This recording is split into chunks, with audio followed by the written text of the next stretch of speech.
And here in the top right-hand corner of Whirlwinds, we have our blue Protoss player from the team Prime, down 2-1 in the set. It's Creator. And his opponent here in the top left-hand corner from FXO. I still love seeing the Faux U tag, though. Yeah. It's our Orange Terran player, Gumiho. Faux U. Yes. Right.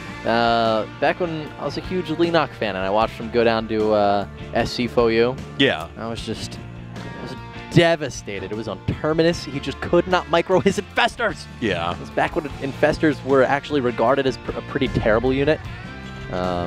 Anybody remembers back that far? I just remember, though, that I know. Sorry, that sentence felt awkward in my mouth. Staggering to me. It was like an Aielman saying the word sword.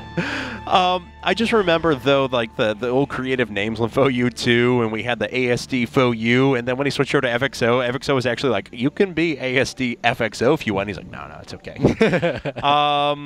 But we'll see here what both players go for. I almost think that Whirlwind is more of a mindset reset for Creator. Like, I feel he's choosing the biggest possible map that he can to be like, all right, okay, we've had these crazy aggressive builds so far. I'm going to slow things down a little bit. I'm going to get back to kind of what I know and love, which is that longer form play. I could be totally misreading that, but that's my intuition going into this match.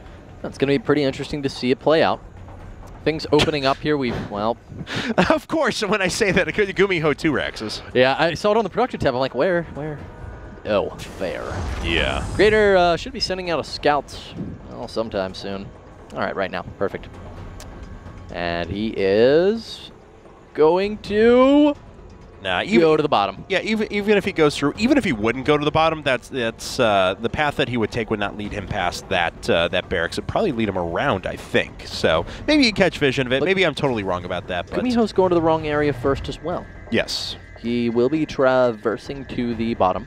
But here's the advantage, of course, with that is that you send your SCV down to the bottom left, you send your Marines up to the top right, and if you don't see anyone, you gather towards the middle. Actually, yeah, this is the best case scenario for Gumiho. If he instead had been sending his SCV to the right, this Marine would be running down right now. Yeah. Instead of to the right, but we see he's actually sending them to the right. Sees that there's no base right now, and now he's going to be feeling pretty good. He knows he's either in the bottom right. In fact, that's where he's sending the Marine. Just in case. Well, of course. I mean, because that's kind of what you got to do, and he sees the Zealot right away. So everything is going to shift towards the right-hand side very soon. Please, soon, please, soon, please. Anyway, it will. If you ask nicely enough, Kevin. Yes. Trust me, it will. In the past. Yeah, that's right. When these games were played. Let's see here. So 3 Marines. He sees everything. It looks like he's actually just going to gather up to 5 Marines before he goes. You know, there's people that speak to the dead, Kevin. Yeah? Yeah, they speak. Do you think you could speak to people? I mean, that's the past. Technically, you're speaking to people that were alive. What was it that, wasn't it Stephen Hawking that just held a party for time travelers? He actually held it and gave out invitations the next day, which I think is awesome, and no one showed up. So he says that he has verifiable evidence that time travel is probable. That is fantastic. Which is awesome. I had never heard of that. Yeah. Count on you, Kev. Because someone would have shown up had they been aware of its existence. And look at this. He's actually completely hiding this from his opponent. So he's still expanding out of this, but he's completely hidden the fact that this is a 2-Rax build. Because there's exactly as many Marines as should be here at this stage off of a one Rax expansion. And the probe didn't make it far enough to see, wait, that command center is actually pretty late. No, you're completely right, though. I mean, 310, that happened at 5 minutes. There would be 4 Marines out on the field at this point. Oh, Deadstalker. But now it's revealed. Stalker is going to escape, and this is big for Creator. He should realize that there's too many Marines out on the field right now. That's 8, 9 Marines counting, just a few little differences there. So, ooh, something to point out too, Creator. Now, whenever you decide to go for a 1-gate expand, you usually have a couple of things you do. If you don't know what your opponent's doing, you throw down a robo so you can get observers out. If you're feeling insecure, you'll put up a couple of gates at about 27, 28 supply. Yep. If you're feeling very secure, it'll come at about 33, 34 supply. He threw out his gates pretty darn early, so he is going to have quite a few units to be able to deal with this. All right, Guardian Shield goes down. 1 Marine is doomed, and yet escapes. Gumiho never ceases to impress. That SCV, though, is super important here for Gumiho. He does definitely not want to let that go down. 1 Marine is going to get picked off. Oh, he's just going to get back onto the high ground and then engage these forces again. Picks off the Zealot, or should very quickly, because that's the biggest threat to him. Tries to back away, but manages to snag that hurt Stalker, too. At the same time, another SCV tries to get its way in. You saw all the effort that went into just that single Stalker, though, that had already been damaged through most of its hull. And, well, from here we can expect that Gumiho should be falling back. Yeah, I mean, this is actually kind of a rough position for him now. His opponent. Does he have, actually? Oh, we see a 5-gate follow-up to this. It's just 2 barracks for now. Oh, wow, no, never mind. Decided to build 2 more. He's got 4. Much on the mini-map. Yeah, I was like, that's a gigantic command center.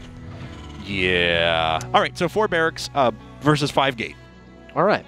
Factory follow-up, though, for Gumiho. So he's not super all in here, but this is what we were talking about earlier. Creator going for the 5-gate. This is what did I say that this build is good at killing? Whenever you 2 racks and you do pressure, you get killed by a 5-gate follow-up. So Creator here is going to have a significant advantage, guys. So just pointing out like how dire the situation is. If I had to pick any build that Creator 5-gate is good against, it's the build that Gumiho has gone for here. And he didn't get in a lot of damage. He killed a Stalker.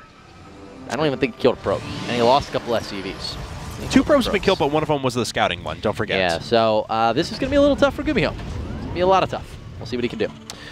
All right, well, he's got a lot of Marines, but of course they're very unupgraded at the moment. 22 Marines, though, is still a very staggeringly high DPS force if you can position it correctly. But here comes Creator, going to move his forces up to the top. It looks like Gumiho's just waiting so he could circle around with these 8 Marines and do damage. I like the supply depot wall, though. He's got the extra supply depots as well. Notice that, you know, he's got 86 supply here. Wow, that's just quite a wall. SCVs in the front is another beautiful maneuver so that force fields in the back don't cut them off. He's going to need a force field in the front of the bunker. He's actually going to force field in the back, which allows the SCVs to repair and also gets in the way of the Zealots, but only momentarily. The first bunker is going to fall down. More SCVs off the line now to support the second, but a counterattack and the natural expansion at the same time, but Gumiho's going to get cleaned up there. Yeah, Gumiho gets cleaned up, and actually this 5-gate's doing some pretty decent damage. There's still a couple of mules that are repairing this from the side, but the last couple of structures here are just about to fall. That bunker goes down too, and Creator is in a magnificent position. There's GG. We're tied up for 2-2. Pretty clean build there out of Creator, realizing not at first that his opponent had gone for the 2 racks. True. But once he sent the Stalker down to the Zelnaga Tower, he realized that. Luckily for him, he, as you were talking about, you know, with the 2 gates versus the Robo, you can opt what you want to follow up your initial gateway with. He opted for the 2 gateways, so that he was a little bit safer, which also helped him notably hold off the pressure. But then he was easily able to transition from that into a 5-gate, and well, that was pretty. Yeah. 5-gate counters 2 racks. Yes, it does. Perfectly, actually. Yeah. Even when you go 4 racks out of it and try to pump out a lot of Marines. All right, guys. Well, that's game number 4. We're tied up. This has been an incredibly even set so far. We're going to run to a commercial break, but we want to remind everyone out there, if you're around the Las Vegas area, to pick up your tickets to the Dice Showdown that we're going to have at the Hard Rock Hotel next Thursday. It's actually going to be Tim and I out there casting that. To pick up your absolutely free tickets, go to go.ign.com/diceipl. It's right down there. We're going to have Grubby, Violet, Scarlet, and Lucifron actually going out there and trying to compete for that $10,000 prize. It's going to be pretty awesome stuff. Guys, we will see you back after this commercial break. Head on over to that website during the break.